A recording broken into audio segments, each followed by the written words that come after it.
Hello guys, আসসালামু আলাইকুম। আমরা বাঙালি, আমাদের প্রতিদিনের খাবারের তালিকায় থাকে বিভিন্ন ধরনের ভর্তা। আমি আজকে তৈরি করে খাবো ডিম ভর্তা। অবশ্যই সম্পূর্ণ ভিডিওটি দেখার জন্য অনুরোধ রইল। আমি যেই সমস্ত ইনগ্রিডিয়েন্টস নিয়েছি ডিম ভর্তা করার জন্য, এর মধ্যে রয়েছে 2 পিস পেঁয়াজ, 3 কোয়া রসুন আগুনে পুড়ে নিয়েছি, 5 পিস শুকনো মরিচ আগুনে ভেজে নিয়েছি, 2 পিস সিদ্ধ ডিম এবং কাটি সরিষার তেল, স্বাদ মতো লবণ, ধনিয়া পাতা কুচি। প্রথমে আমি মরিচ ভর্তা করে নিচ্ছি। আপনারা দেখতেই পাচ্ছেন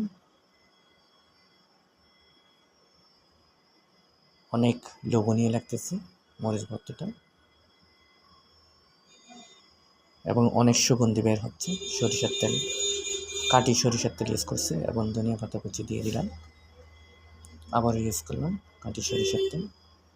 আপনারা দেখতে পাচ্ছেন সুন্দর একটা কালার এসেছে, লোভনীয় একটা ভাব। আপনারা চাইলে এভাবে তৈরি করে খেতে পারেন। আমার সাথে থাকার জন্য আপনাদের অসংখ্য ধন্যবাদ।